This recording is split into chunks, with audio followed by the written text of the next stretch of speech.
We're here with Nancy Pearl. First of all, thank you for coming to talk to Amazon. It's really a pleasure to talk to you. Oh, it's a pleasure for me to be here. Your first book in your new series, Book Lust Rediscoveries, is A Gay and Melancholy Sound by Merle Miller. Can you tell me why you picked that book? Well, that's a book that when I first thought of that I wanted to do a series of reprints, that's the book that kind of defined the series for me because it's such a wonderful contemporary book, even though it was written in published in 1961, so it's half a century old, but it reads like a very contemporary book, and it was a book that had a whole bunch of meaning for me. I discovered it at a time where I kind of identified in some ways with the main character's situation, and you know how reading, one responds to a book that one loves because of something that connects you with that book. And I think there were all these connections with A Gay and Melancholy Sound when I first read it. And I kept rereading it over the years, and I would connect in different ways and understand it in different ways and feel differently about it, but still think, oh my gosh, this is one of the best books I've ever read. Why can't more people read this book? And of course, it was unavailable and unavailable and unavailable. And so to have it as the first book in Book Lust Rediscoveries is just amazing.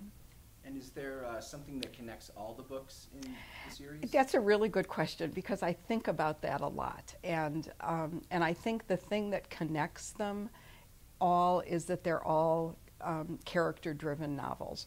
And I think that's because, well, I know that's the kind of novels that I like. I mean, I don't care about plot very much at all, but what I really like is to get to know characters and and that I don't even have to like them. A lot of people have to like the characters in a book before they'll like the book, but I just have to feel that they're real people and that I'll want to know what's going to happen to them after the last page is over. And so all of the books are are totally character-based, character-driven novels. How many books are in the series? Do you see this as an ongoing series? Well, we've started with 12, and they're all novels. I mean, I think it's sort of, people say, well, won't you run out of books that you'd want to reprint? But I just keep walking down my bookshelves at home, and I think, oh, that's a book that would be wonderful to have available again.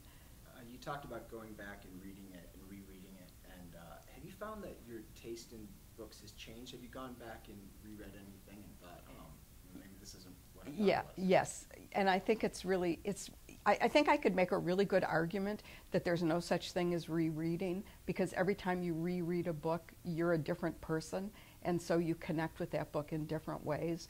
But the book that I had the most, the kind of a shocking reaction to, was a book called The Moviegoer by Walker Percy, which won the National Book Award in 1961, I think, which was the year A Gay and Melancholy Sound was published. And I loved The Moviegoer. I mean, for years and years and years, I would have said that's one of my favorite books, and it just identified with the main female character, and there were all these things about it. And then I reread it because I assigned it. I teach a class at the University of Washington's Information School, what used to be their library school, now their Information School.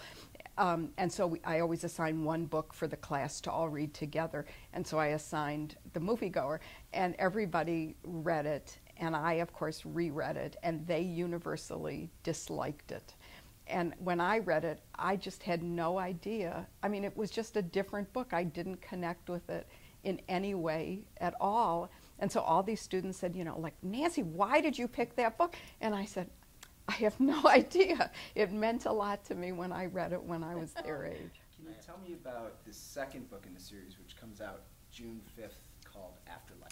Afterlife is one of the more recent books of the Rediscovery series, and it's the only book written by a writer named Rian Ellis, and she and her husband, who is also a novelist, a guy named J. Robert Lennon, live in Ithaca. And I read the book when it came out, and which was in the 1990s, or maybe 2001, but and I just loved it because I loved the main character is this very unknowable young woman named Naomi Ash, and she lives with her mother in a community in the middle of New York State that was set up for mediums and psychics and palm readers and Ouija board people to all live and to ply their trade. And it was based on a place called, the real place is called Lilydale, New York. And if you Google Lilydale, New York, it will give you a list of licensed mediums who work and live in Lilydale. But she calls it, Rhian Ellis calls it Trainline, New York. And this is the story of Naomi's life in Trainline, New York. And it begins with this fabulous first line, which is, first I had to get his body into the boat. And then it goes off from there. So it's one of those, not a whodunit, because you know from that line whodunit, but a why this happened and what's leading up to it and where it's going to go from here.